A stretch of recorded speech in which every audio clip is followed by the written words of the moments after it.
Welcome to the Pool Nation Podcast, where it's all pool talk. And we ain't talking about netting and jetting or splashing and dashing. We're talking about becoming a nation of pool pros. We talk about the latest products, trends, and training in the pool industry. Now let's welcome your host, with over a decade of industry insider experience and still the reigning champion of Marco Polo, Edgar De Jesus, and his co-host, John JJFlawless, the fastest netter in the West, and Zach the Pool Boy Nicholas.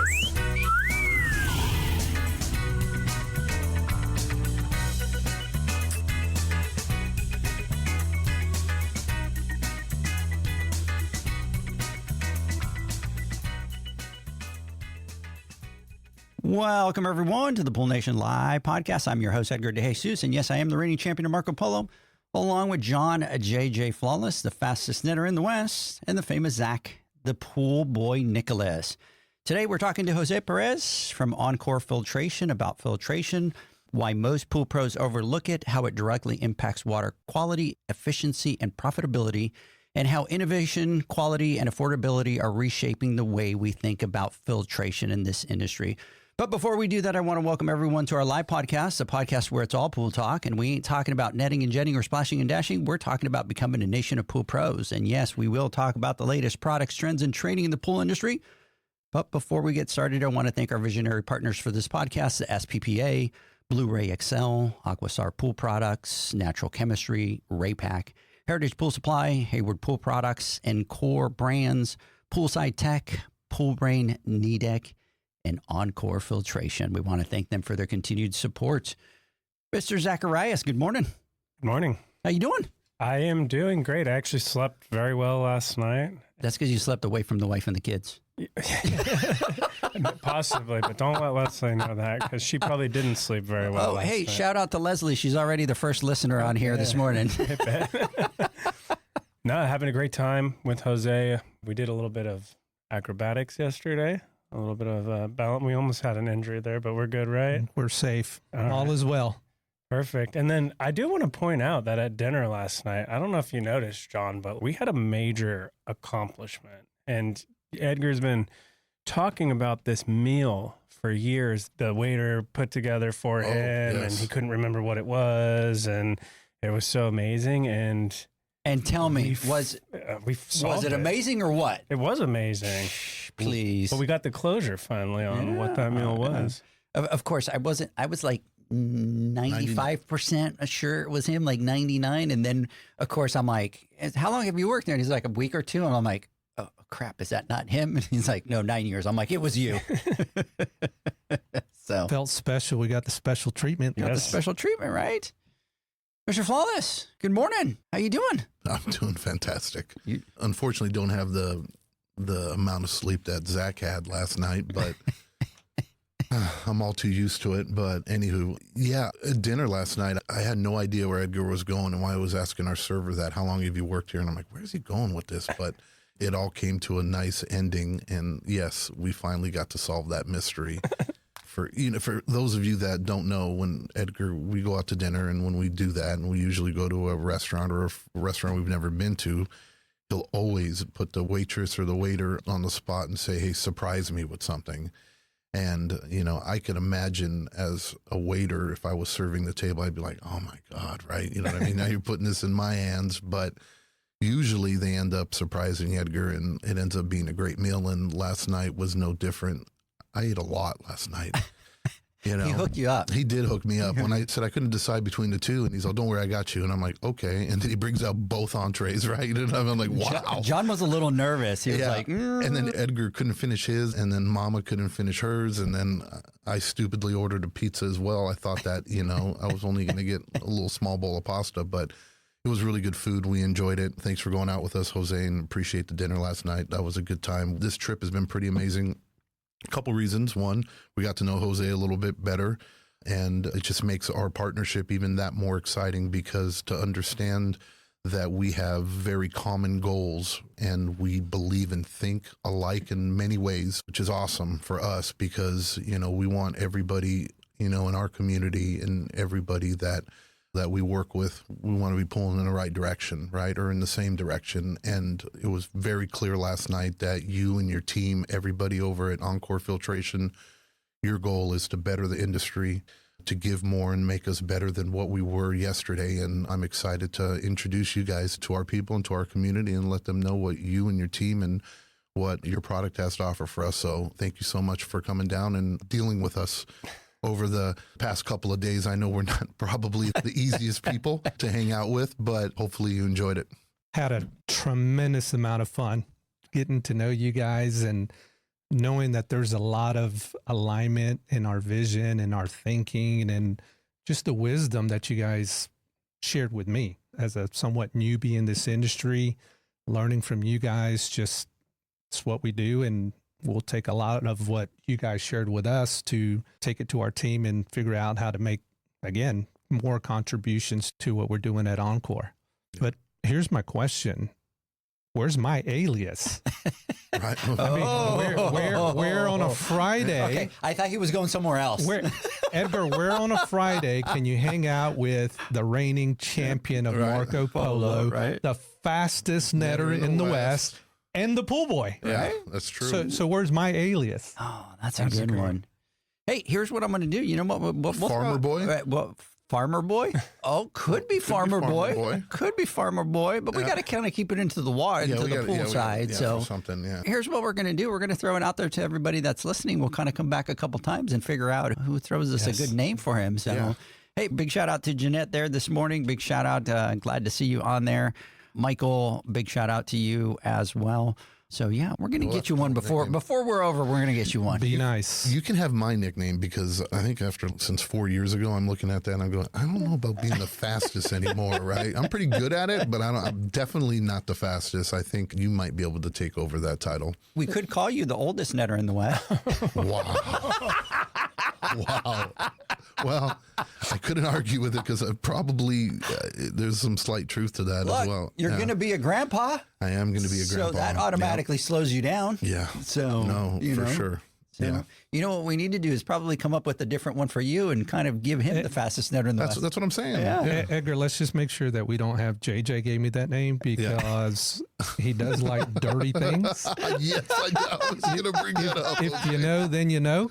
Wow. Yeah, we'll keep that as our little secret. Well, here's the problem is that I figured he was going to tell the whole story. He's like, no, Judge, it's like even worse. Everybody's going to be thinking like, what the hell?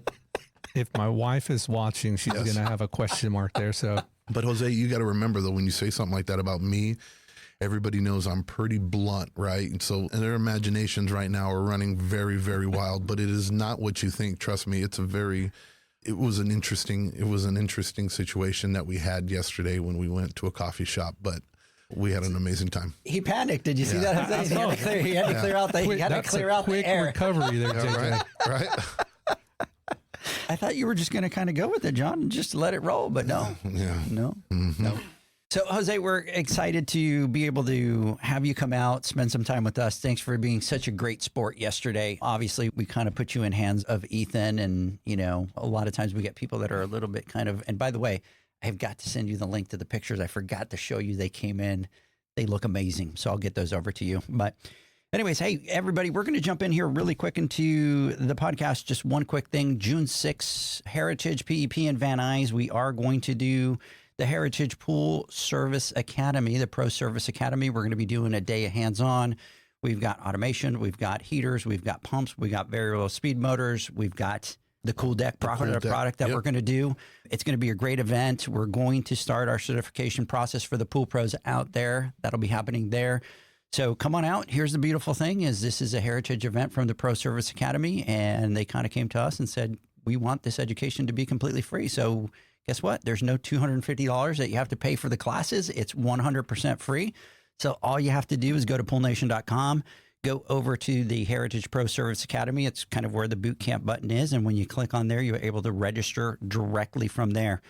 Spaces are going to be 80 spots. So as we tell everybody every time, get out there, register quick because it will sell out and it'll be filled out. And especially now that Heritage wanted to, cover everything from the Pro Service Academy. No, that's pretty awesome and amazing. And this is our second annual one. Well, rebranded, right? But last year we did it over in Van Nuys as well, and it was a complete hit.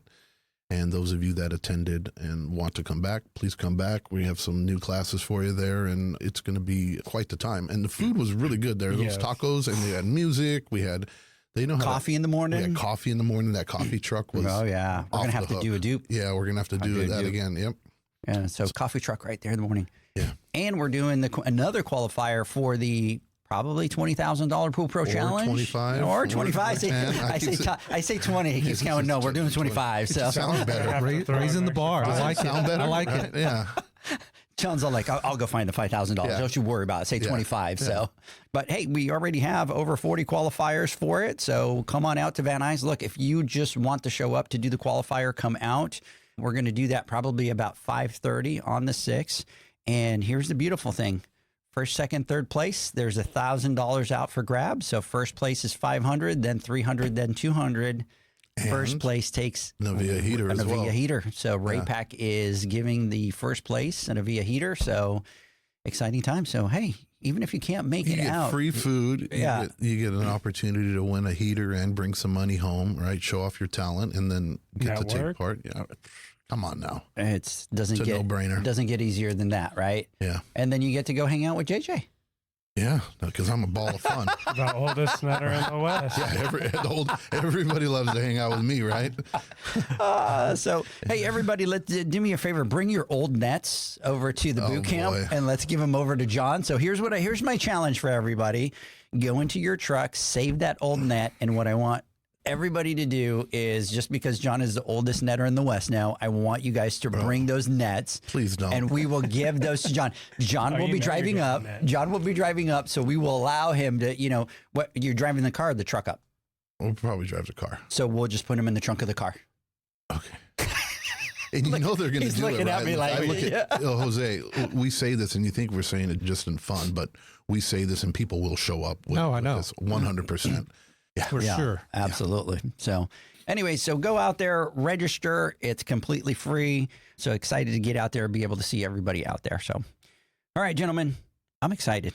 Me too. I'm excited to talk about this. So Jose, we've been able to spend some time with you. We're going to do a deep dive, but I kind of want to start a little bit with you, kind of telling us a little bit about yourself.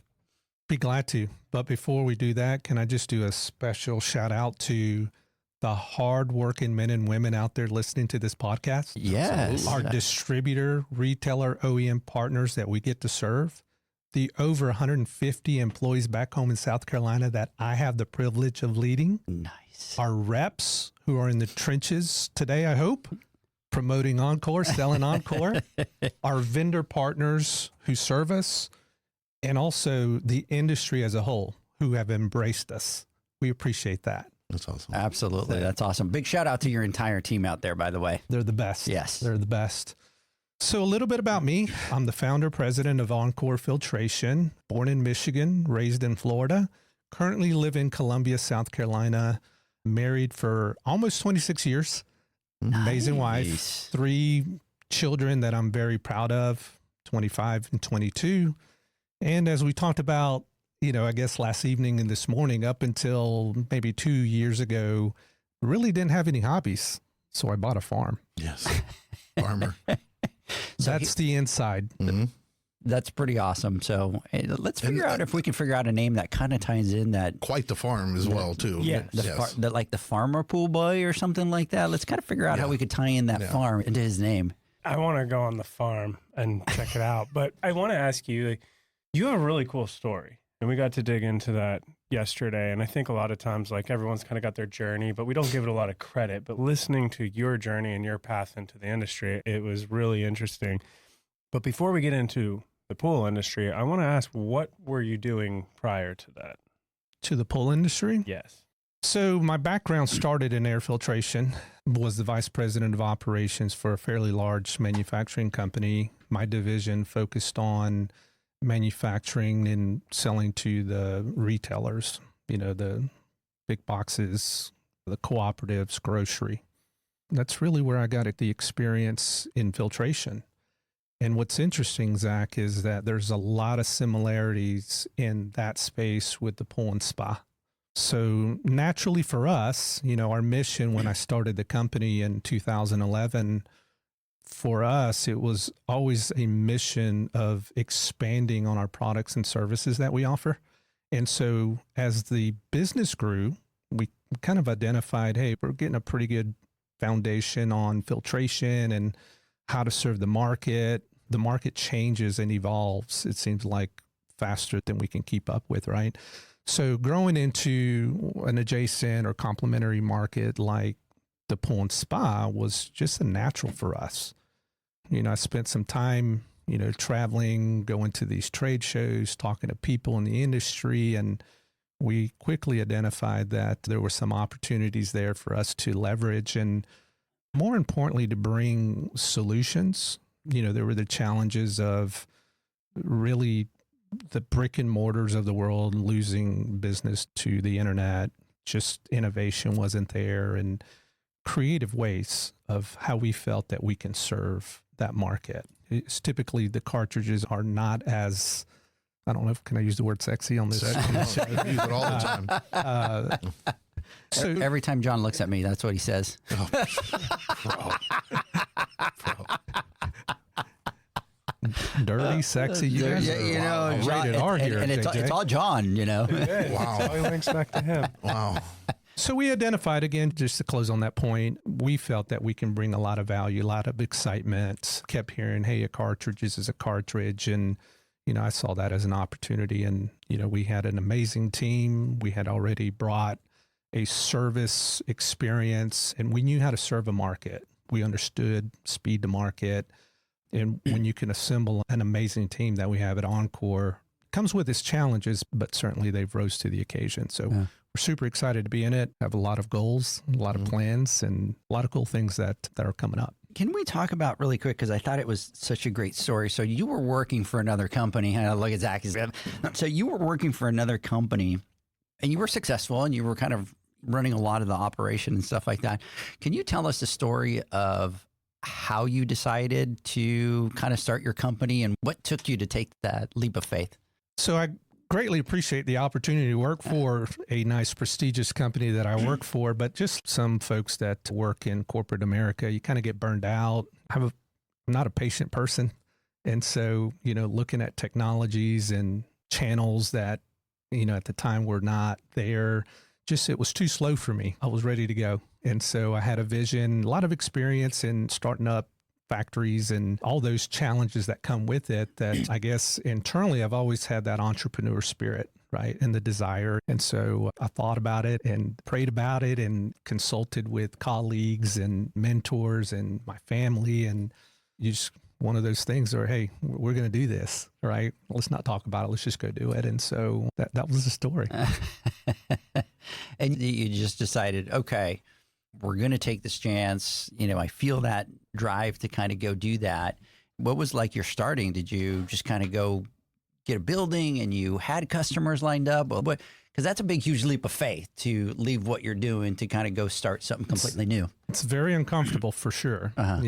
Bold moves. We're, kind of known to make a lot of bold moves. And no, we didn't have any commitments, no customers. Similar to when we started OnCore, there was no guarantees there, right? So, we got a little creative, went stealth. I think we talked about that last night, right? How, had a meeting with some prospects and just went out there and said, hey, if we set this up and, will you give us an opportunity? And I don't think they believe me, but we did it. And man, that thing just took off. It took off very quickly. We were really focused on what we call the long tail, custom sizes, hard to find sizes, and being able to deliver those at an affordable price. That was key. Anyone can make a product, but if you can't make it affordable, it just doesn't make sense.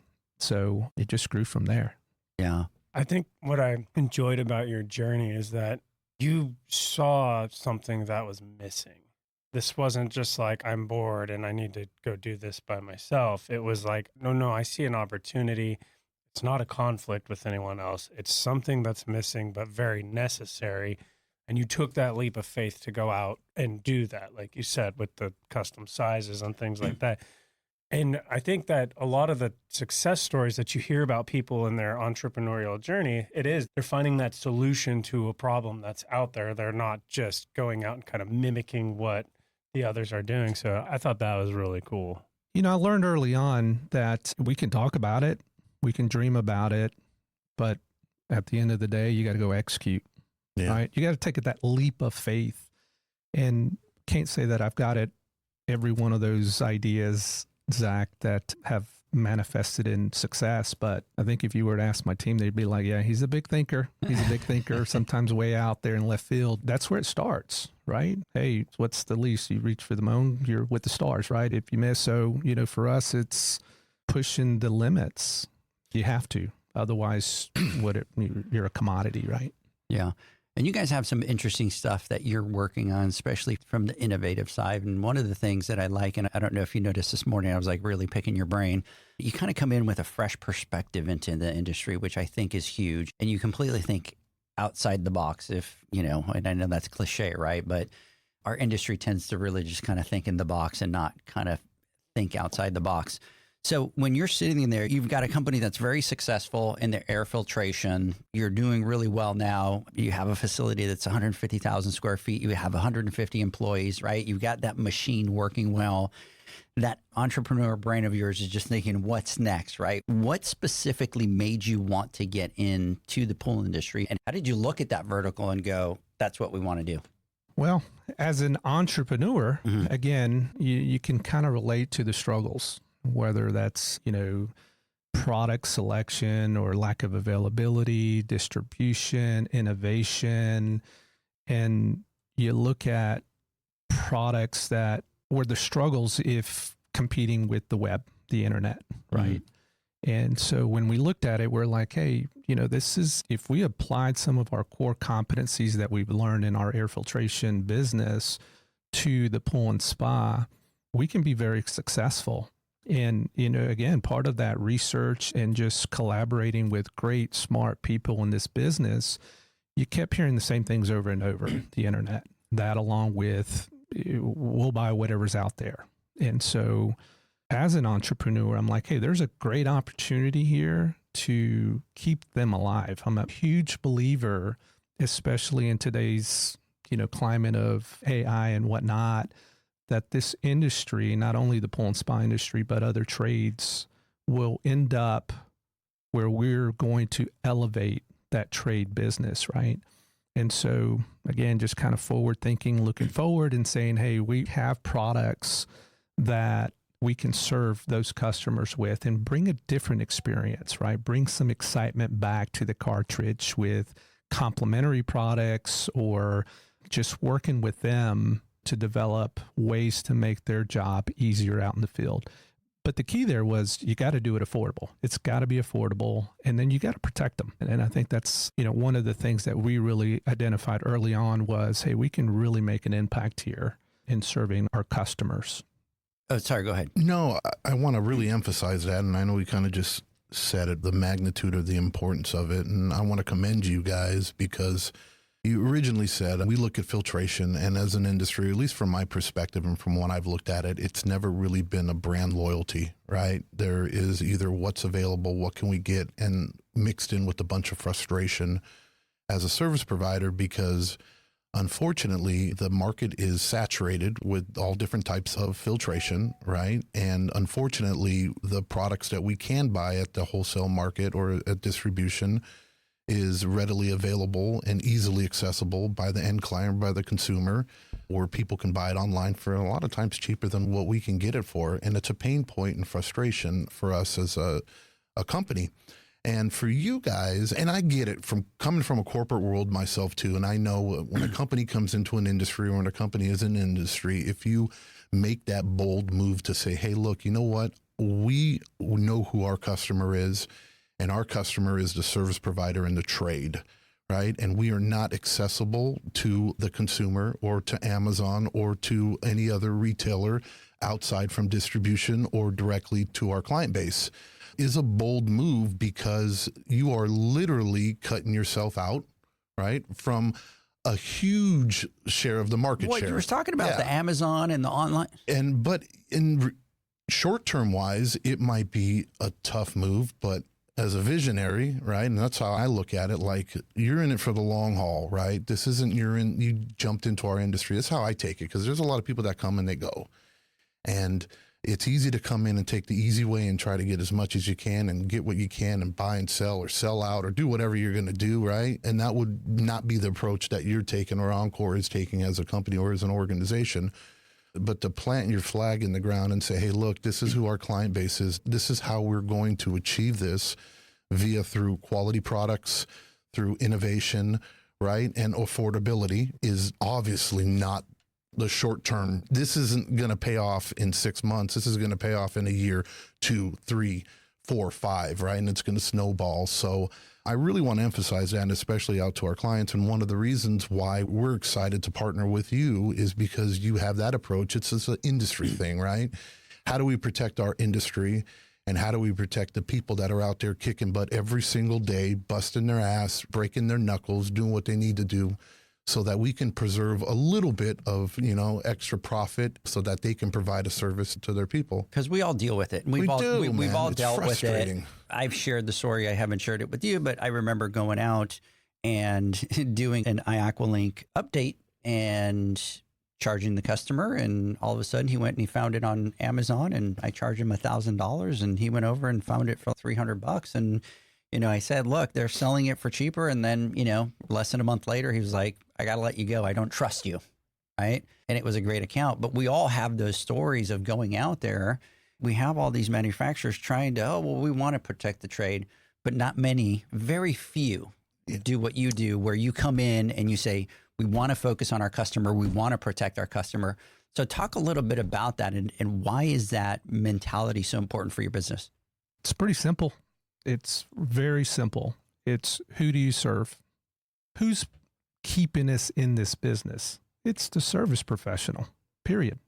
And the way that works is, if you create a product, a demand for that audience, which is significant, the rest of it will just fall into play.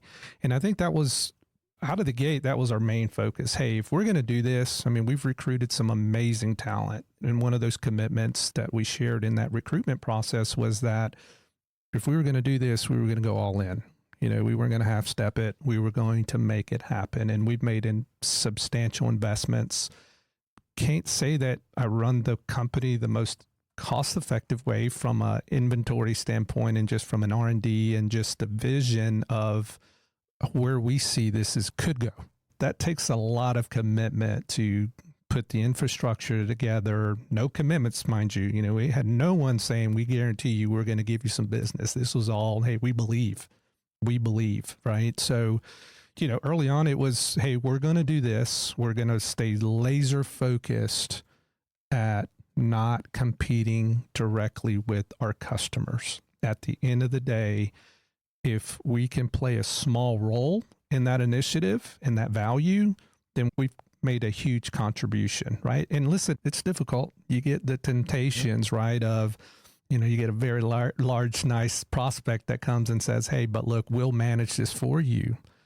No, we know who the customer is, right? And so I think it's important. They struggle as it is, right? There's a lot of struggles with our service professionals, and the least that we can do is protect them, give them the confidence that, hey, the product's dependable, great quality, affordable, and they really care about our business being sustainable. Just make that the focus, right? And the priority, I think, is pretty simple, at the end of the day. And look, not only that too, and what I'm excited about is, you said the word sexy, and we laughed about this conversation before, and we look at filtration and we go, it's not really a sexy subject. It's filters, right? And you guys have found a way to bring innovation to it, and not necessarily, reinventing the wheel or creating a product that, like some special patented super duper filtration system, that self-cleans or it's kind of hard to really innovate in that category, but you found ways to innovate, not only by creating a quality product, right, that performs as well, if not better, but also find other ways to help your end customer, and examples. And like we were talking about, just like the gaskets or the O-rings and different things, or thinking outside the box, which is completely outside your realm and what you're doing. But But what you're trying to do is find a way to be able to help out your people or the people that are your customers, right? So that you can find a way to make their jobs a little bit easier. And it's in reality, it's like walking the walk, right? And everybody goes out there and always talks and says, right, this is what we're going to do. This is our mission statement, right? This is how we're going to approach it, right? And we're going to do this, blah, blah, blah, blah, blah, blah, blah. But what really happens is when the feet hit the ground and the people that are out there and what they're truly doing doesn't necessarily align with what they are promising or they're saying that they're going to do. And it's refreshing to see that you guys are finding ways to innovate or to create something to where you can help us out when we're out in the field and you make it just a little bit easier. And I want to talk about that a little bit in detail. My question to you is, so you guys, you're not selling online, your products aren't out there. So it's just, you have the one product, that's what you sell to the pool pros, right? So they can't kind of go online and find something similar to it that's called something else or whatever, right? You're just hardcore. This is it. This is what we got. You're not going to find it. Yeah. And just to kind of come back to what JJ was saying, look, I've always said, well, when we practice this, we don't run our company behind a desk. We take a straight to the street approach in the field, working with the service professionals, retailers, and partners. And we're looking for ways to collaborate. You get so many different ideas. And I think you were pointing at our fairly cool Fit Kit program that we're rolling out. But that's an example of just listening to our service professionals. Hey, let's think outside the box. You know, what can we do to impact your business? And not necessarily have to just focus on the cartridge itself, but what other things can we bolt on to help you? Spend all summer out in the market, traveling the country, working with our reps, service pros. And that was a result of just, going through that, learning and getting these great, phenomenal ideas. And can you talk about what the Fit Kit, obviously we have it in studio, but those people that are listening, can you talk about what exactly the Fit Kit is? Yeah. So the Fit Kit is an O-ring, lube, and a hand wipe that is going to be packaged with the cartridge. It's a separate SKU that will be available through distribution. So it is another SKU primarily for your change outs when you're going to do the full change out, not just the clean, right? Mm-hmm. So if you want just to, your traditional legacy OnCore product, those are still available, but this one will have the O-ring, the lube, and the hand wipe. And it's in phase one. The expectation is that we're going to make it even better. Right. So if anyone has any ideas or improvements, we're all ears. Yeah. And look, I can't tell you how cool that is, right? Because that's a no-brainer. More than I'd like to admit, where we've gone out and actually changed out some filter cartridges, right? And sealed it back up and then went, and the damn thing won't stop. We obviously needed to change the O-ring, right? And we cannot get that bastard to stop leaking, right? And you go into the truck and of course you don't have it, right? And that creates just another trip that you have to go back and do. But to be able to have that and to do it automatically, and we've come to habit now where every time we change out cartridges, we change all that out, anything in the internals that we need to obviously do. Now, manifolds obviously different if they need to be replaced, but O-rings, pressure gauges, stuff like that, all that automatically gets replaced, and we add that to the bill as part of the servicing the housing unit. But if we would have had that back in the day, I can't tell you how many trips and hours of frustration that we would have not had because we had that inside the box when we were changing out the cartridges because we just forgot to do it or we just assumed that the O-ring was all right and had to deal with it.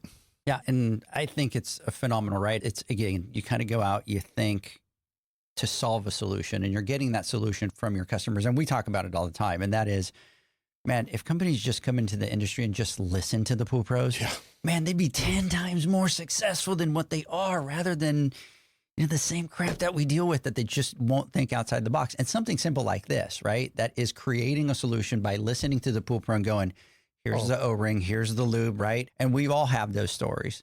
But the other thing that I'm passionate about is, in our industry, there's a lot of companies that say, hey, we only sell, and those listening, I'm throwing air quotes, but we don't sell online. But they do sell online. They just call it something else. And so they sell through somebody else online. Here's the pro grade that you could buy, but then they have the same one without the title pro grade over here. And so what I love about your approach, and you're very passionate about it, is we're here to support the people that support us, and we're here to reinvest in them and give back to them. And that is huge because there's very few companies that do that in our industry. No, like, you can count it with one hand. And look, especially one of the things that, as a service provider, it's a profit center for us, right? That we look forward to being able to do filter cartridges or to clean filters and to replace filter cartridges is it's a necessary service that all pools need, right? Cartridges don't last forever. In order to be able to provide clean, healthy, and safe water, you need to make sure your filtration is on point. And by doing that, you need to be able to replace cartridges. And I can tell you that it is frustrating and it's a pain point when we go, and I've been there, and when you go and you're coming up with the price and what we're going to charge, and that, you're charging $700 or $600 or $500 or whatever it may be, simply because, you're picking them up for X amount over at distribution. And that if Mr. and Mr. Customer went over there and looked, they're able to find that same cartridge for that. Or what sucks, and I've done it, is where I buy from Amazon because I can buy them cheaper, right, than I would over at distribution, which is just so frustrating, right? And no, it's not isolated. The filter cartridges, we're talking about so many little products, little knickknacks, especially when it comes down to like heater repairs and sensors and temp sensors. It's just beyond frustrating that we have to do that. But still, when we do that, we shouldn't have to second guess our worth or what we're charging, right, for the product. Correct. And it's not because we feel like we're trying to take advantage or we're doing it. It's just simply what we need to do as a business in order to be able to survive, right? And be able to provide that type of service. And we shouldn't have to feel that, right? Or we shouldn't have to be already in the hole when it comes down to when we get that product. And I talk to a lot of people, and I think a lot of the people, especially people we meet, they're genuinely awesome people. And there is a guilt. Like, until you flex that muscle and get that nerve and that backbone to like this, we got to make money and it is what it is. So here's what we have to charge. A lot of people feel like they're nickel and diming, and then they always kind of float below, and then they're not successful just because there is this big gap in pricing on a product. I think something that I really like, and I want like our listeners, because a lot of them are like starting businesses and growing, but you kind of took a moral approach. Like, this is our customer. You went out, you got the feedback. You talked a lot about that. A lot of the conversations you had, a lot of what you were hearing out on the street. And you said, this is our customer, so here's where we're going to stand. And, you could be more on the side of greed, and like Amazon's probably huge market share. Online is huge market share, but you said, no, morally, this is who we serve. This is where we stand. And I think that's something as business owners that we go out, we scrub tubs, we net leaves. A lot of where we can differentiate and have that success is in where we morally stand on how we're going to deliver our service to our customer. And I think a lot of people get maybe nervous or scared to make a move like that. Like, they got this idea, but they're not quite certain on it. What would you say to someone listening that's maybe building their business or trying to revamp it and grow it, and maybe they have a good idea, but they're just not quite there on pushing that moral boundary? That's a tough one. I'd be a hypocrite if I didn't tell you there were some times where I'm like questioning myself, right? Hey, what am I doing here, right? I'm just going to share a quick story with you on that. And I think that it's in your DNA, Zach. What was very cool, by the way, is to learn how many similarities there are with you guys and my personality. But during COVID, in our air filter business, there was a huge demand for face masks, if you guys remember, right? A lot of these face masks use what we call a MERV 13 media. Again, the way we've built our business is make sure you don't run out. If you run out, doesn't matter how affordable the product is, you can't ship it, right? So we had an abundance amount of that material, and we got phone calls left and right. Hey, we'll pay anything for that. They wanted to make face masks. In fact, we got some interesting calls from the Department of Defense saying, hey, where did you get this and how much do you have? And, we're just trying to track it in case we have a world type emergency, right? So long story short, the point to that story is we could have made hay. We could have done very well. And I'd be lying to you if it didn't cross my mind. Oh, yeah. Right? But we went back to our values. Hey, we're not going to do this. We have customers that we have to serve, and they're going to remember. They have very good memories, right? And so I'm very proud that we were able to stay committed and disciplined to not get the quick dollar and to, just our customers knew, hey, we could have gone so many different directions, and they did very well. We all did well, right? Even the pool and spa industry did well during the COVID time. So, I would say, Zach, that for someone, you don't know what you don't know. You have to believe in yourself. And I think that when we can truly say, hey, we're trying to do something for the betterment of whatever it is that you're trying to do, something good is going to come out of it. Even if you don't succeed, you learned, right? So I always look at it and saying, hey, that didn't work out, but boy, did we learn a lot from that. I just think you have to believe in what you're doing. And we had those conversations as well, right? Hey, who's going to be the first? Well, we can sit here and talk about a bunch of creative ideas and aspirations and whatnot, but hey, that different person is actually going to take that leap of faith and just do it.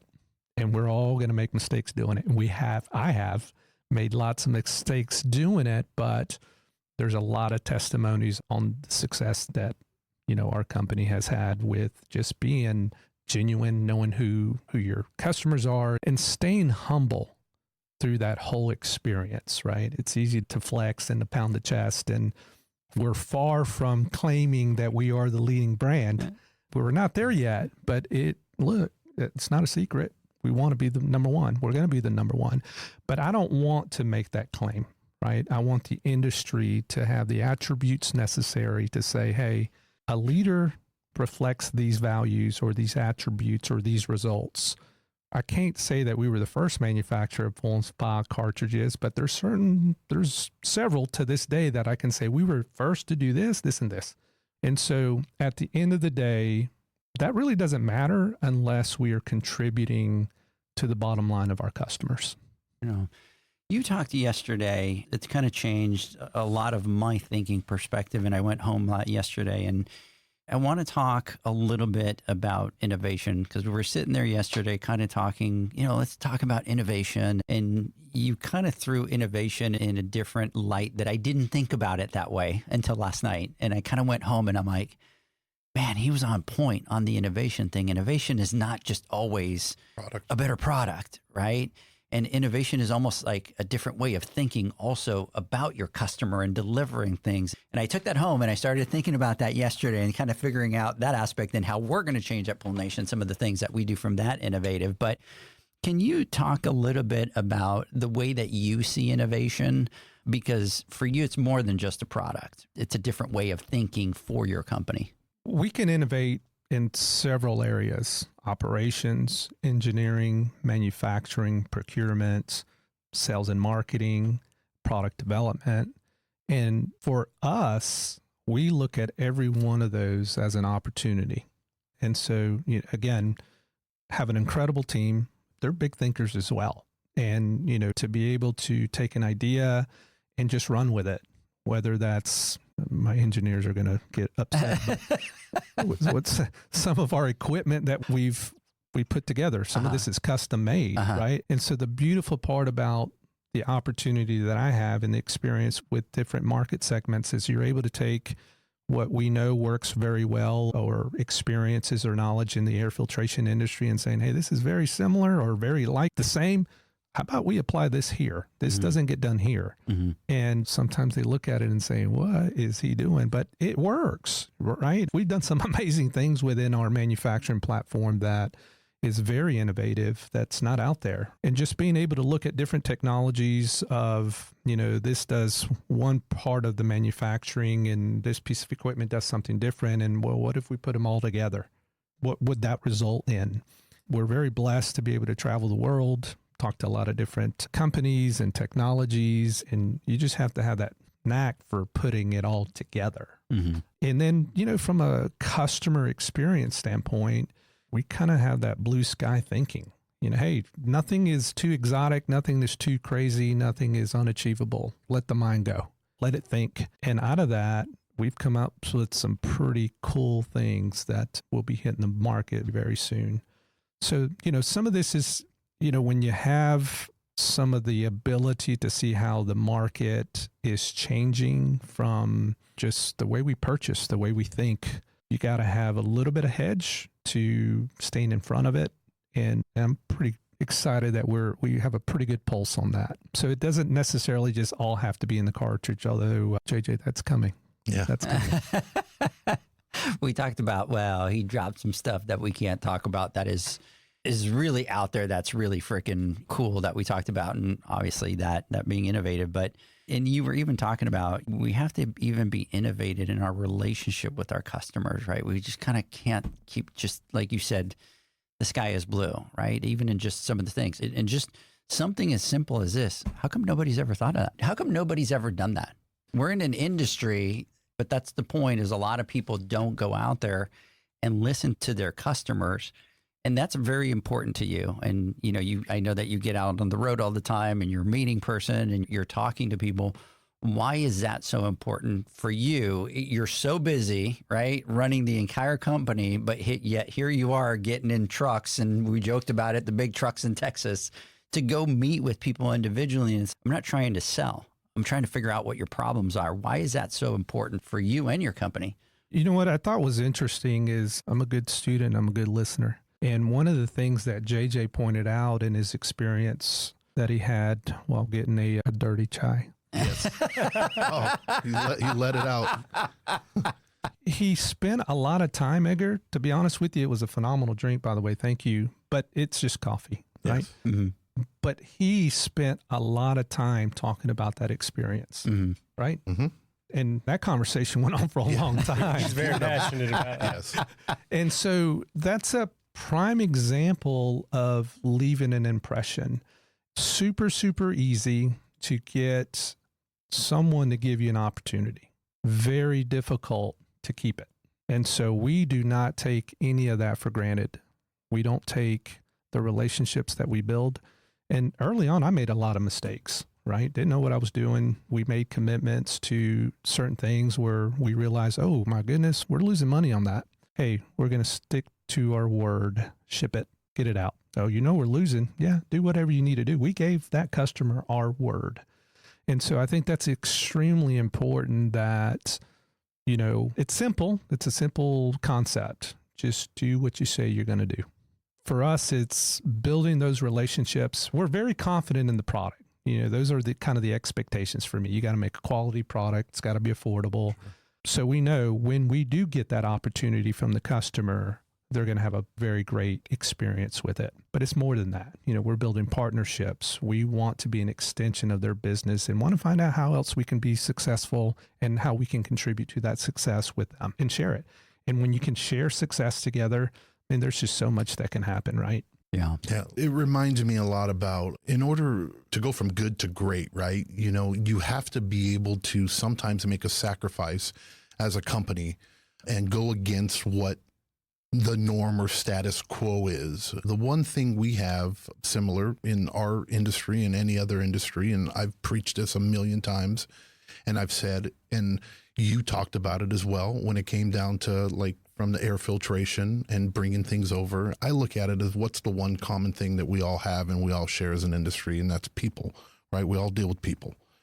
And people are complicated sometimes, and needs and wants differ from one person to the other.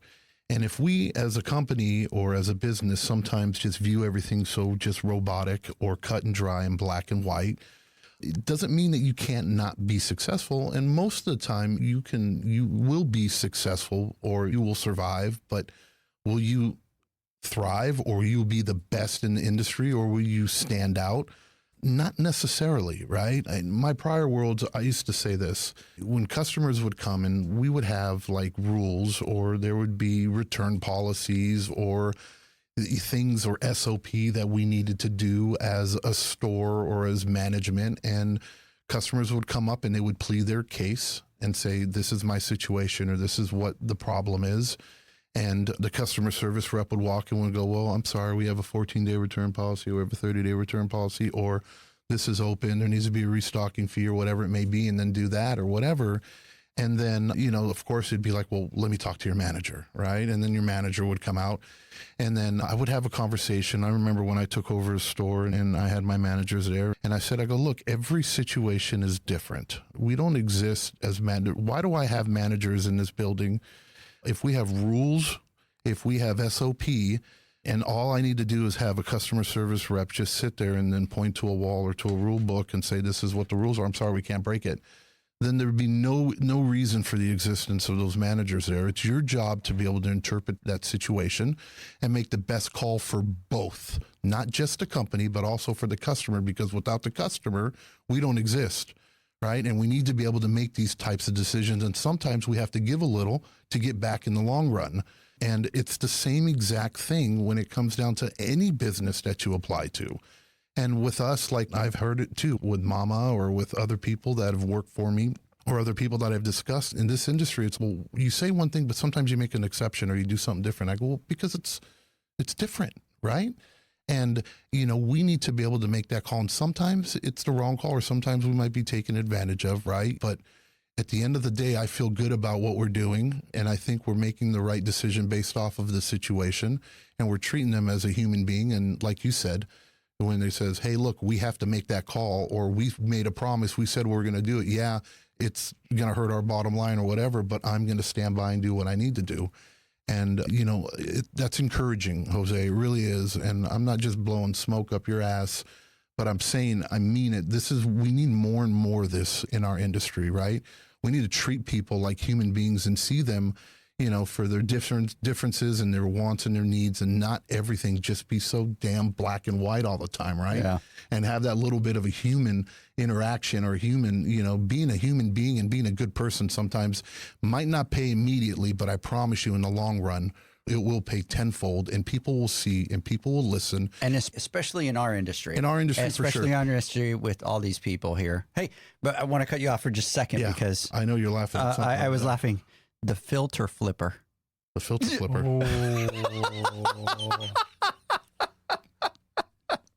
I was getting worried. I'm like, what's he going to say? Oh, they were like the king of clean water, but that was just a little bit too kind of, just straight. I don't know. The filter flipper. Okay, I can dig that. You can dig that. Filter flipper? Yeah. Did it come out like smooth? Or how does he like his filters? Dirty.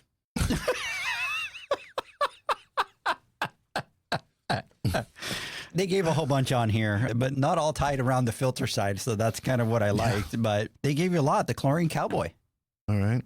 I kind of like that. But he's a creative group here. But he's more on the other side, right? So, hey, we're going to take a word from our sponsors here in a second, but I do want to come back because I haven't addressed anybody that's on. So big shout out to Jeanette. Matt, good morning. He says, hey guys, happy Friday. Maria, good morning. Jose is the best to work for. Thank you, Pool Nation, for hosting OnCore. That was Amy. So thank you. Did you pay her to say that? You did. You slowed her. You're saying out there. The entire team of OnCore is watching and listening. We're so proud to have you as our leader. And then Jose is truly a humble industry man. And then I want to come back over here. And Katie, big shout out to you. Chris Marcano, Ramon, Dylan Brooks, Jay Duran, Sabine, Justin, Learn My Pools, Dylan Brooks, a big shout out to you. Barstow Pools is on here, big shout out. Clearwater Pool and Spa, Spartan Pool, Texas. Nice, Mike. That's Mike Spartan. What's up? Alexa, big shout out to you. Aqua Bike, hey, Aquastar Pool Products, and of course, we can't miss Sexy Rexy that's not sitting on the sofa today over there. My baby girl. You know, Janie just decided to stay home, and we bring her here, and she doesn't do the camera, but she boos us when we kind of get a little bit out of control, and then that kind of brings us back to. So I noticed JJ's attitude was a little off. Yeah. Right? Complete without my wife. He's just kind of, I understand. A little cranky there. I was crying.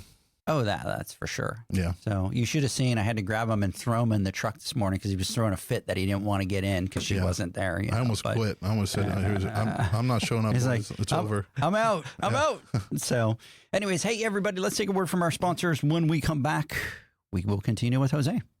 Pool pros have specific needs when it comes to general liability insurance. The SPPA program has you covered. With 3 tailored and customizable general liability options, SPPA makes it easy for pool pros to feel secure. Find out more and get covered at thesppa.com.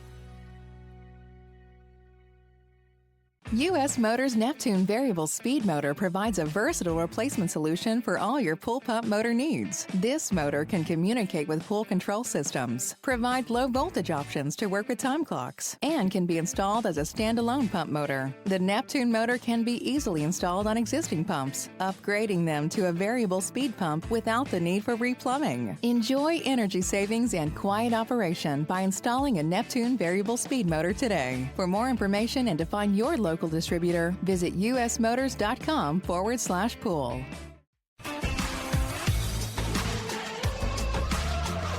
Blu-ray XL is the power of minerals working for you.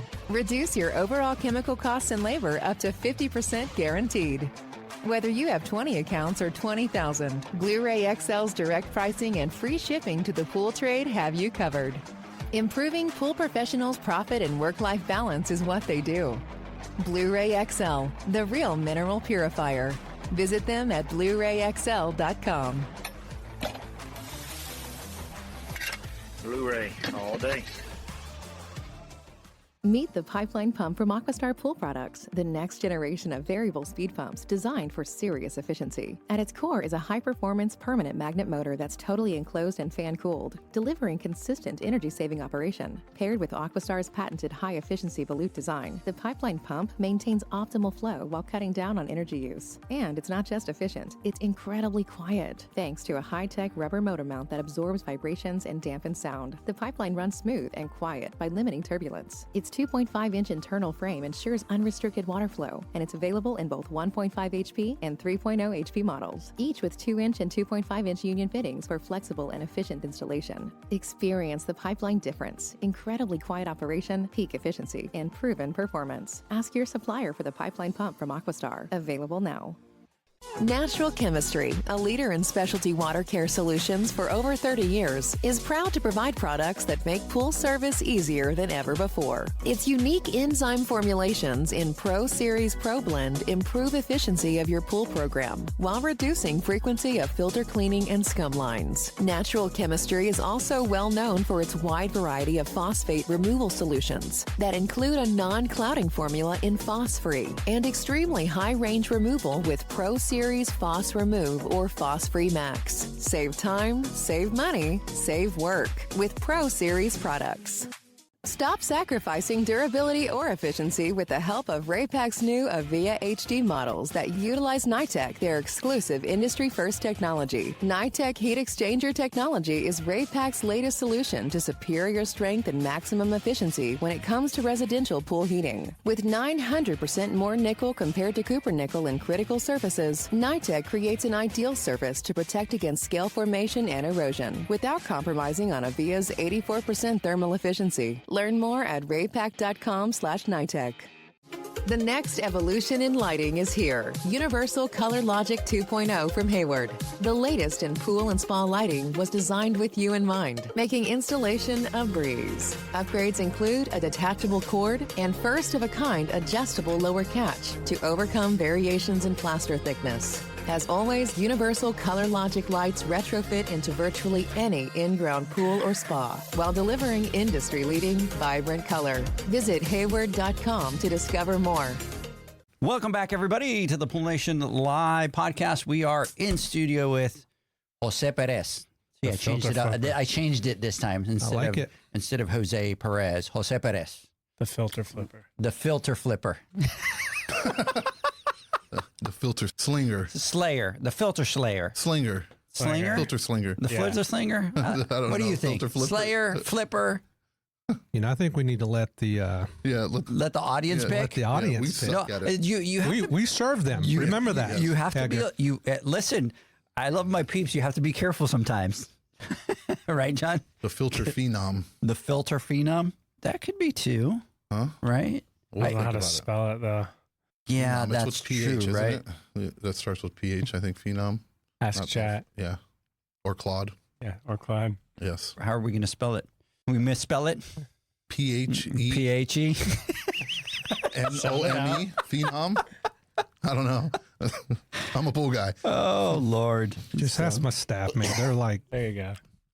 always making They corrections. gave the smoothest skim in the game. That was another one. Which one? The smoothest skim in the game. That's not a bad one. You got to think about that one a little bit. But it sounds like you're saying the smoothest skin in the game. Yeah, that's why I'm saying. That's why I'm saying that one wouldn't. Yeah, look, hey, I want to jump in. Okay, yes. Because I was talking and then you so rudely interrupted me and cut me off, right? Hey, I was listening to the people, and I was paying attention to the people. I know, that's very important, right? But you cut me off on my point, and I think I was making a point, and I want to continue down this rant just a little bit. You just needed to give me the flag of the rant. Look, you need to again, and I really think this is important, right? And it's something that we need and we earn to have as an industry, especially as a service guy out there, hustling every single day, having to deal with the complexities of, and the nuances and all the BS that we got to deal with as business owners. One of the most important things we can do, and we teach and we preach at Pool Nation is business acumen and understanding it and being able to become profitable, because you can be the greatest pool technician in the world. But if you can't run a business or you're not profitable, you will inevitably close down or fail, right? Because this isn't a charity. We're not in a position, or most of us aren't in a position to be able to provide these services for free. And this isn't a hobby, right? We're here to actually make money. And in order for us to be able to provide a level of service that we put our names behind, then we need to be able to fund it. And one of the pain points for our industry for many years is the online competition, right? Or being able to provide a service or to sell or to offer a product or equipment or something to our clients, but then have to compete with a conglomerate or some other company who has no overhead, who doesn't have the expenses that we have, right? And literally just has a website out there and they're selling the product. And we saw it when we were chatting about it yesterday, about how great it was when Jandy stepped up and did that no internet thing. And it takes a bold move like that in order to make a difference, right? Or to get the others or the big 3 or 4 or however you want to call it to sit and to listen and to think of it and to do something. And, from it, we had a little bit of relief as service providers where we got an opportunity now to be able to not have to worry about Joe Schmo or whoever out there selling a product or pump cheaper than what we can buy it for. Now we're able to provide a service and be able to price it accordingly. And we saw other companies follow, like Pentair. They did their whole, as soon as Jandy came out with their thing, now they changed it and they went to 60-day online warranty, right? And it made a difference. It really did make a difference in our industry. But slowly but surely, as days have gone by, years have gone by, that's kind of, they've pulled back from it, right? They've pulled back from it. So it's nice to see, and again, it's refreshing. It excites me, and I'm sure thousands of the people that are listening, that we have another company that is jumping into our industry who's taking a not so sexy subject or product and, making it sexy again, right? And actually innovating and doing stuff and doing it the right way where you're protecting and you're living and you're walking the walk and you're actually there for us, so that we can provide better for our customer and our clients. I want to keep harping on that because I think it's important. Any other manufacturer, any other vendor that's out there listening and that's on the edge of it, right? I'm telling you, it's not the easiest way, but I'm telling you, this is the way. And the way we can protect our industry and the people that are out there making it happen for each and every one of us. Because you go to HVAC. That's what I was just going to say. You go to HVAC and somebody wants to go buy, and I did it when we spent $30,000 on air conditioning units or whatever for one of our homes before, and I was like, let me go look for an air conditioner. You cannot find an air conditioning unit online, right? You just can't do it.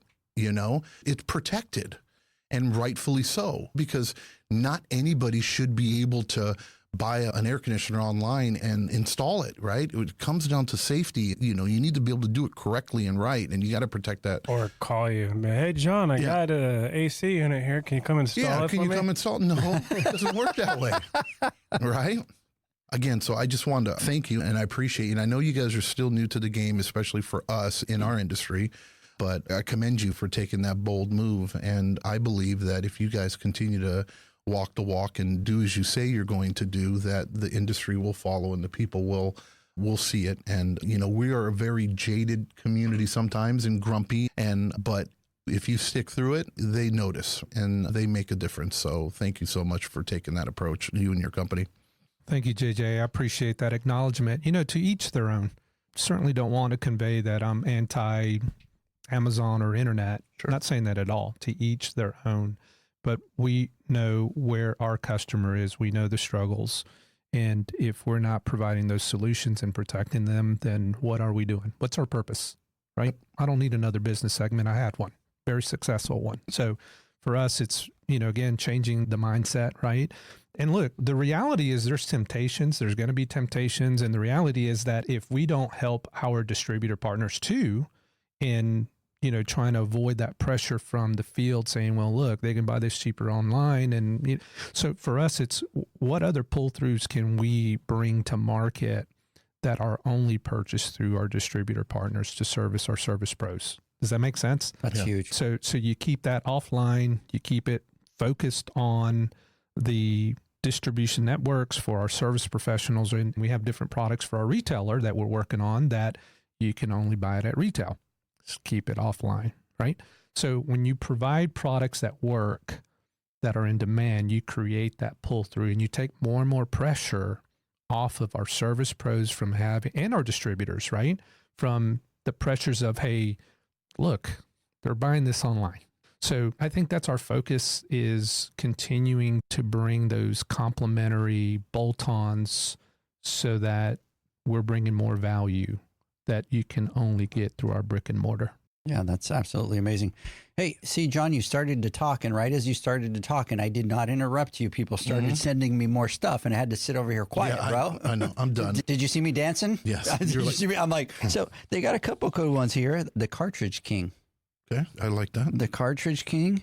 The Grid Guru. That's not another bad one. The Backwash Gunslinger.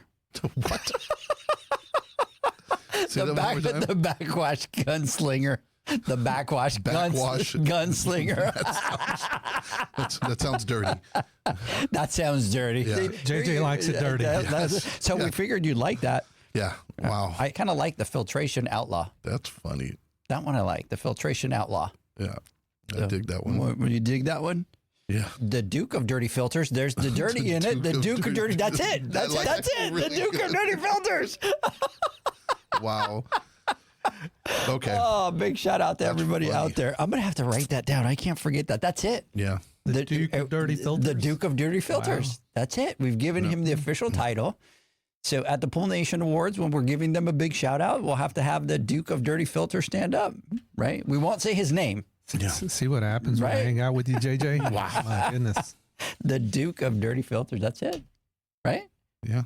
Is that what you vote, John? I like that one. I really like that That was one. actually really good. That's very. It's prestigious. It is prestigious. Yeah. Yeah. Yeah. Yes. And, well, and the fact that they got dirty in there, Yeah. which was our running dirty joke for the dirty chai.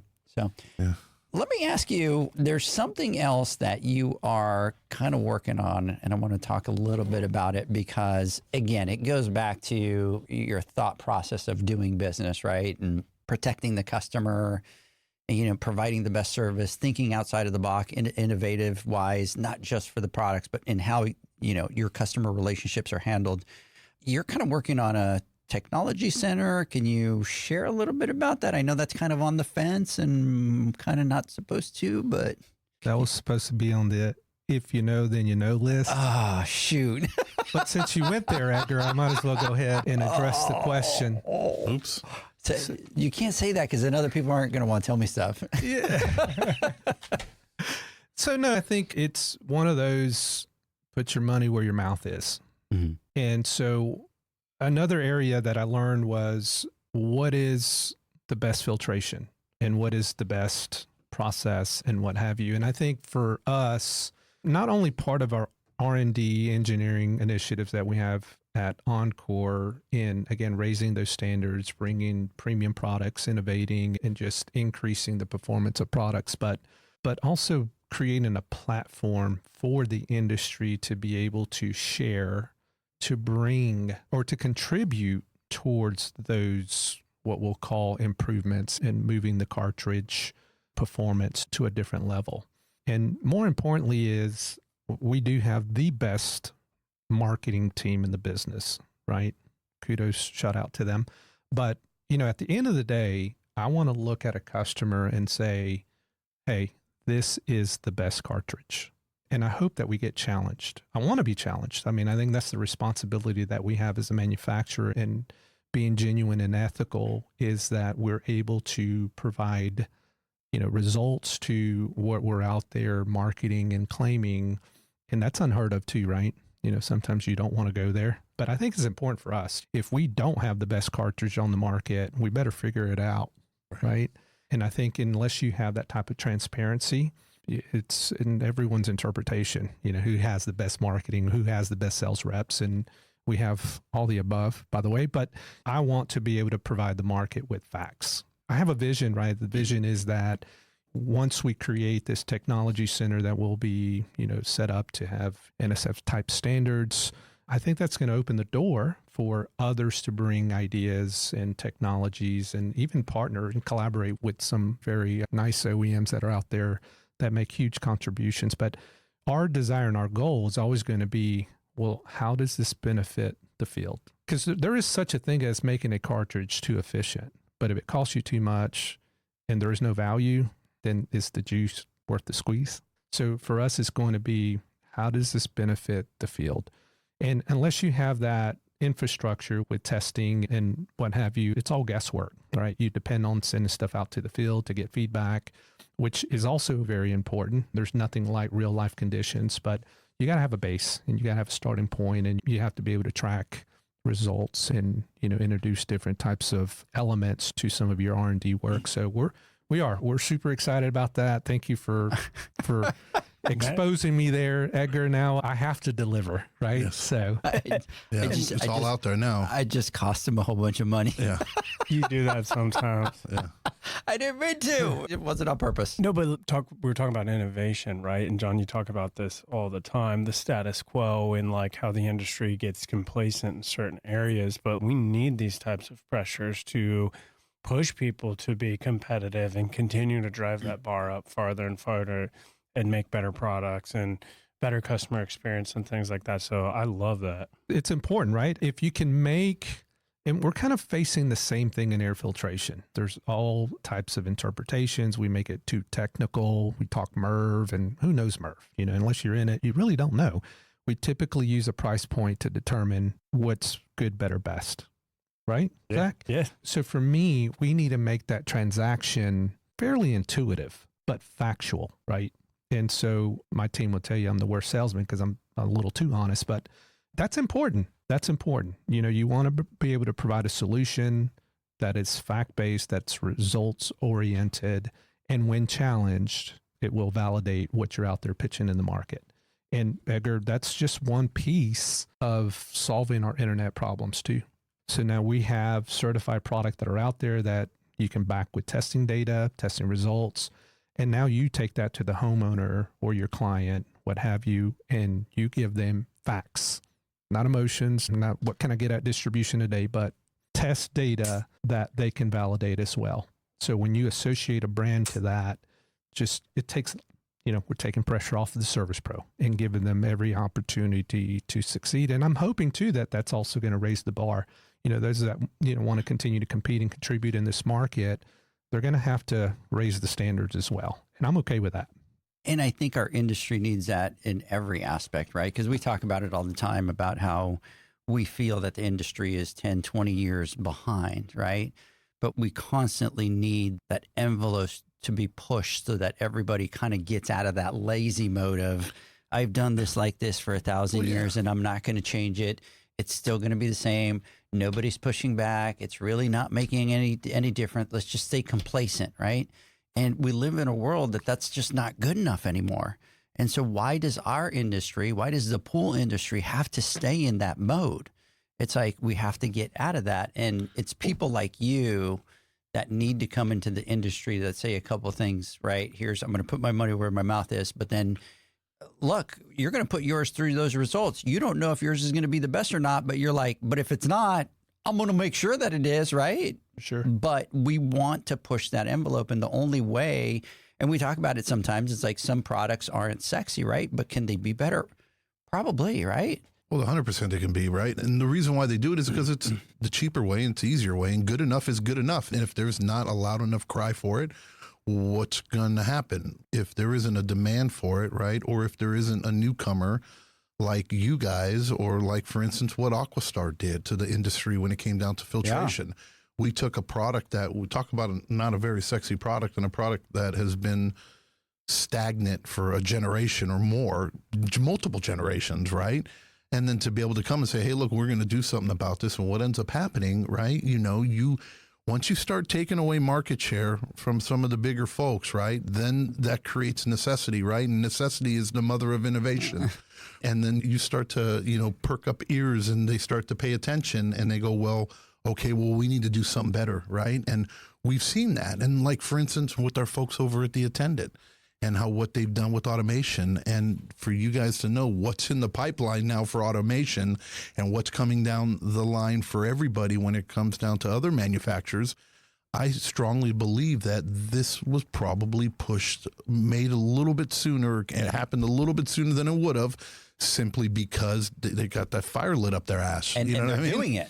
And they are doing it. They're going out there, and they're wanting to talk about theirs and changes and all that. And we need that. And then we also need that because competition is good for our industry, right? And it helps drive down, prices, right? And it creates innovation. Better products. And it just feeds itself, right? We just need that. And for so long, we've just been stagnant as an industry. And lately, and more, and I'm not just within the last few years, right, we've really started to see a big change, and we're moving in the right direction. It's fun. But it's taken people like Jose to come into the industry and kind of disrupt and just say, this is not good enough, right? This is not good enough. And for you to be able to see it from the outside and look at it and go, we all benefit from it by doing this. Right? There's the benefit from it. Yeah. And if you look, John, a lot of the people that are making those pushes are those smaller companies, right? It's the Aquastar, it's the Attendant, it's Jose, it's, people that are coming in, and these are small companies. And they've never had a chance in the past, but because together as an industry, we need this. Everybody wants it. We want this. And that's what's starting to make the difference, and that's what's starting to move the needle in our industry. Yep. And the pipeline filter is pretty sexy. It is pretty sexy. Yeah, it is pretty sexy. Oh, I tell you, what a crowd. Yeah. Them guys are doing some amazing things over there. Yeah. There was something that I was going to ask, but now I'm afraid, and I don't think I'm allowed to ask. I was going to throw another question at you, but I don't think that's a good idea, because you might be like, we're not supposed to talk about that, right? I don't think we can, right, Zach? I wouldn't say so. No. Man, you can't keep any secrets here, right? Hey, I didn't spill the tea, right? Nope. So you did well. But, the thing is, I kind of put him in a corner because now he's got to do that lab thing. Because now we're going to go visit it. Look, and anybody else out there listening, whether you're another company, whether you're another service provider, a builder, anybody who has an idea or something to better this industry, go for it, man. You know what I mean? If you have the opportunity to do it, let us know about it. And if you need support and we're doing it for the right reasons and it can help us out, then by all means, go for it. Trust me. We need this in our industry. We 100%. Need this. And we're all business owners here, and that's the beauty. I mean, most of the people we engage with are business owners. Like, you can do it how you want. You don't have to follow the status quo. You can innovate. You can do exciting things. You can deliver a better customer. That's what I love, is the strategy of it all. Yeah. Zach, that's a good point. And I want to elaborate on something that we learned in this experience as well. What you guys are saying, right, is the status quo. This is how we've always done it. Early on, again, that was just another example of, hey, we're going to go in, here's the script, here's our program. Well, let's not do that. Let's go in there and listen. Let the customer tell us what they need. And what's interesting is, again, we want to focus on what I think those are just, they're obvious. Yeah. They shouldn't be the topic of conversation, quality, pricing, et cetera, right? It needs to be more than that. And so what's interesting is having the opportunities to go meet some amazing people at various levels is that not everyone has the same plan. Not everyone has the same need. When you take out the obvious, that is quality, pricing, etc. So, that's been another area that we've really been able to shine, really, right? Is working with our partners, working with ways to contribute to the various programs. There's a phenomenal program over by that Tom Patterson over at SPS is putting together Blue Wave for small and medium-sized pro service companies. So it's companies like that, Zach, that, they're doing their thing, right? And there's many, Heritage, amazing company with their, Heritage Pro Service program. And these are all things that they are doing to help us continue to sustain those customers that we have the opportunity to serve. So you're right. Just do it your way. You don't have to follow a manual or, that's the way they did it. Do it your way, but do it. Absolutely. Hey guys, let's take our final word from our sponsors. When we come back, want to get some final thoughts? Pool pros have specific needs when it comes to general liability insurance. The SPPA program has you covered. With 3 tailored and customizable general liability options, SPPA makes it easy for pool pros to feel secure. Find out more and get covered at thesppa.com. U.S. Motors Neptune Variable Speed Motor provides a versatile replacement solution for all your pool pump motor needs. This motor can communicate with pool control systems, provide low voltage options to work with time clocks, and can be installed as a standalone pump motor. The Neptune motor can be easily installed on existing pumps, upgrading them to a variable speed pump without the need for replumbing. Enjoy energy savings and quiet operation by installing a Neptune Variable Speed Motor today. For more information and to find your local distributor, visit usmotors.com/pool.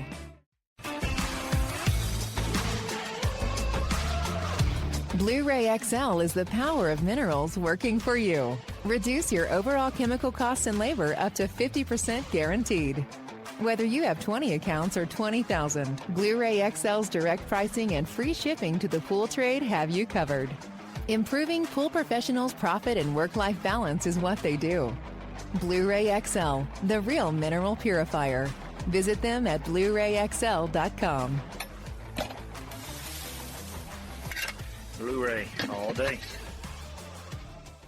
Meet the Pipeline Pump from Aquastar Pool Products, the next generation of variable speed pumps designed for serious efficiency. At its core is a high-performance permanent magnet motor that's totally enclosed and fan-cooled, delivering consistent energy-saving operation. Paired with Aquastar's patented high-efficiency volute design, the Pipeline Pump maintains optimal flow while cutting down on energy use. And it's not just efficient, it's incredibly quiet. Thanks to a high-tech rubber motor mount that absorbs vibrations and dampens sound, the Pipeline runs smooth and quiet by limiting turbulence. Its 2.5-inch internal frame ensures unrestricted water flow, and it's available in both 1.5 HP and 3.0 HP models, each with 2-inch and 2.5-inch union fittings for flexible and efficient installation. Experience the Pipeline difference: incredibly quiet operation, peak efficiency, and proven performance. Ask your supplier for the Pipeline Pump from Aquastar. Available now.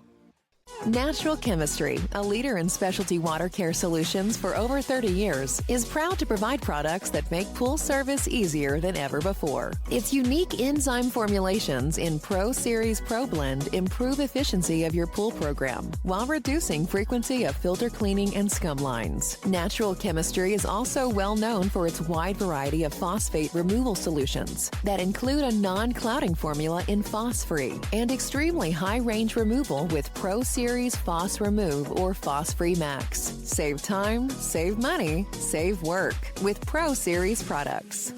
Stop sacrificing durability or efficiency with the help of Raypak's new Avia HD models that utilize NITEC, their exclusive industry-first technology. NITEC heat exchanger technology is Raypak's latest solution to superior strength and maximum efficiency when it comes to residential pool heating. With 900% more nickel compared to copper nickel in critical surfaces, NITEC creates an ideal surface to protect against scale formation and erosion without compromising on Avia's 84% thermal efficiency. Learn more at raypak.com/NITEC. The next evolution in lighting is here. Universal Color Logic 2.0 from Hayward. The latest in pool and spa lighting was designed with you in mind, making installation a breeze. Upgrades include a detachable cord and first-of-a-kind adjustable lower catch to overcome variations in plaster thickness. As always, Universal Color Logic lights retrofit into virtually any in-ground pool or spa while delivering industry-leading, vibrant color. Visit Hayward.com to discover more. Welcome back, everybody, to the Pool Nation Live podcast. We are talking to the Duke of Dirty Filters, Mr. Jose Perez himself. John, why are you giving me that look? Hilarious. Duke of Dirty. The Duke of Dirty Filters. You didn't see that one coming, did you? I did. You didn't see that one coming. You own that one because you started it. Oh, yeah.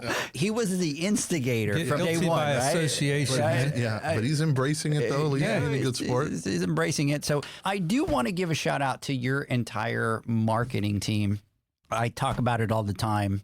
I get to interact with them a lot and stuff like that. And your entire team out there, they're very creative. They're very passionate. They absolutely killed it, just killed it yesterday with those boxes. And we talk about it all the time.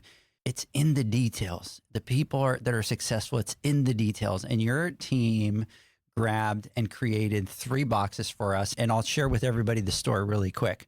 So we were on a Zoom call and Naomi had a shirt and it has the OnCore Filtration on it. And I saw the shirt and I'm like, I like that shirt. I want one. I want to rep one. And so we were on the call. Were you on the call, John? Yeah. And we were joking around and I said, you know, Naomi, I want one of those shirts. And she's like, got it. What size? And I'm like, small. Great. Women's shirt for Edgar, you know, small. Just, you know, just like, sharp, I'm like, oh, that was good. Walked right into that one. But here's the thing. It's all in the details. She's like, got it. I got you. She sent me a message, was asking for your size, and I got John's size. And she's like, no problem. I'm going to get it. And so we come into the studio. She sends me a message and she says, this box is not to be opened until Zach and John are there. Right. So I'm like, okay. So that's why I didn't open it until we got there. And of course, the curiosity the whole time at my house with the box sitting there. And so we open it and there's this great box with the logo on it. You open it. And it's got some merch in it. It had some cups. It had some notepads and all that kind of stuff. But she sent this tiny little origami shirt with the logo to the front and said, so sorry, the shirts weren't ready, but they're coming soon, right? And we were supposed to wear them today on the podcast, and I forgot them in the truck. We get to deal with a lot of people, and your marketing team is just, they're absolutely amazing. They're great. The attention to the detail, and we just absolutely But more love than working that, so that was amazing, right? To be able to do that. And I thought that was perfect with the little origami shirt. And then the emails afterwards saying, oh, sorry, the shirt was too little. The shirt was too big. Too big. Too big. That was hilarious. But what I loved about it, and again, it goes back to what I was saying and what we were talking about, you know, what's the difference when we talk about people, was that personal note, right? Not just one, but 2. That's true. Right? So we got a card handwritten by name, addressed to me, addressed to you, Zach, and then also the journal as well. And you flip open the journal, who would have thought? But there was a paragraph written right there that was again dressed, right? And that's the type of shit right there that matters, right? You know what I mean? Because it's not just everybody. We get swag from everybody, and everybody who sends stuff will just shoot it out there and do it, right? Yeah. You know what I mean? But it's that personal touch, right? That makes the difference, right? And it shows through. So thank you so much, Naomi, Bat, everybody from OnCore, right, who contributed to everything every single day, you know what I mean, to your whole team, I'm sure. And Naomi, I said that I wasn't going to say anything, but I'm going to say it anyways, just to let you guys know. At the end of mine, it said that I was the favorite. I take it all back. I take it all back. Take it. Cut. She told me not to say it, but I'm going to say it anyway, Naomi. She said that I was her favorite. Yes. Boom. So. Wow. So. Anyways, hey, big shout out here to Teresa, 99 Pretty Rain, Mr. J. Breckfield. What's going on? Biscayne Pools, Ruffs, and Eric. Big shout out to you guys out there. Thanks so much, everybody, for jumping on and sending all the different names, which he is officially the Duke of Dirty Filters. John, give me some final thoughts. Oh, actually went backwards. Yeah, that's okay. Go. I think I'd said my final thoughts like 3 times again, right? And this is one of those episodes where I just can't contain myself and, you know, I go on my little rant, but we all know it's because I'm passionate and this means a lot to me, right? And this is no fluff or BS or anything. I'm so excited to have you guys as partners with us. I'm so excited to be able to introduce your guys' brand out to the industry, right? And to be able to provide or give the guys and gals out there that are working so hard every day an opportunity to be able to make a little bit more, you know, with a high quality product. I'm not going to continue on this rant, but I do want to say one thing, okay? The people are powerful, right? And to our community out there, we also know that, you have a choice. And when you go out there and you are going to make a purchase or you want to use something, I encourage you, we preach, we don't peddle products. I want you to try OnCore, see what you think about them as a product. And if you like it, I want you to go out to whoever you buy from, Heritage or SCP or Horner, whoever. It doesn't matter, whoever your distribution is. Just because they don't carry a product doesn't mean you can't expect that product from them. So do as you will. And if that filter serves your purpose and you're happy with it, and it does the job that Jose and team say that it will do, go out to your distribution or wherever you buy it from and support them in return and demand it and expect it from that branch or from that company so that you can use it and better your business. So, but other than that, Jose, I had a hell of a time with you. You've been very fun, right? I know sometimes we're a little bit different, our personalities, and I come off a little. He says we. It's you, not we. A little bit different, and I'm not everybody's favorite person, Not everybody's cup of tea. I'm not everybody's cup of tea, and sometimes I come off a little too brass or, a little too dirty. He looks fine, John. Look at him. Hopefully I didn't scare you off, but no, I really enjoyed our conversations, and I look forward to working with you guys in the future, and wish you guys all the best of luck. Thank you for coming out and taking the time away from your family and your team and your company to come out and do this podcast with us. Mr. Zacharias, final thoughts? I'm going to kind of second what John was saying here. And I think this is a fun time in our industry because we are seeing a lot of people enter that are changing things up, pushing that status quo, trying to raise that bar. And I'm excited after getting to talk with you and kind of hear your story that there is a genuine passion there for the people. As John said, it's how do we make this better? Good is not good enough. How do we continue to elevate, and how do we continue to innovate on like the customer experience side? And when you talk about hitting the streets, like you came through our shop and I wasn't even there. And I think I got a call and it was like, this was last year, a year ago or something. And it was like, oh, Jose's going to come through. I'm like, okay, I don't know Jose, but I'm not going to be there or whatever. And you were like, whatever, like we're going through. You talked to my team, you spent some time with them, and they were all fired up. And that's what it's all about, because you could have made the choice like, oh, well, if Zach's not going, well, the decision maker's not going to be there. I guess I'm not really the decision maker anymore, but you know what I mean. And so it didn't matter. You were still going to go. You were still going to talk. You were still going to listen, get that feedback from them. And I think that is so important and it's so powerful. And I think that, for me, that's what I want to support. That's what I want to emulate. So I appreciate what you're doing and that kind of freshness that you're bringing to it. Jose? Yeah, no, thank you. Thoughts? You guys were incredible hosts. Thank you. So simple. Again, just to kind of recap what you guys are doing, the platform that you've created for those that we serve. Kudos to y'all. You guys are doing some amazing things. We're very humbled to be a part of this network. Very appreciative of the opportunity that you've given us to, again, just to convey. We may not be your number one choice, number two, or number three. We may not be your choice at all. But thank you for allowing us to at least bring a message to you, work with you, ideas. We've had a number of customers or prospects out there that, hey, we're not going to buy OnCore, but hey, we're students. We're learning. What else can we do? So we thank all of our partners. We have some amazing customers who have supported us since day one through present, and a lot of great new innovative products that are going to be coming to bring that value. So thank you again. Had a blast. Hope we get invited again. Absolutely, 100%. So I was going to close with something, and it's actually something that you just said, and that is for everybody out there, take one thing. Good is not good enough, right? And we're going to take that and we're going to apply that to everything that we do. So I want to thank the Duke of Dirty Filters coming out to do the podcast with us. Oldest netter in the West. I can see it. Oldest netter in the West. Moving forward, in spirit, Jose, you'll always be with us. I love it. As the Duke of Dirty Filters. Even my signature, JJ. Yes. So he'll be getting a shirt that says, the Duke of Dirty Filters, Pool Nation, right? Yeah. So anyways, I hope everybody has a great weekend out there. Catch me and John next Wednesday on the Instagram Live. Zach and I will be back live next Friday. Mm-hmm. So come and join us. Hope everybody has a great weekend. Yep. Thanks, guys. Bye.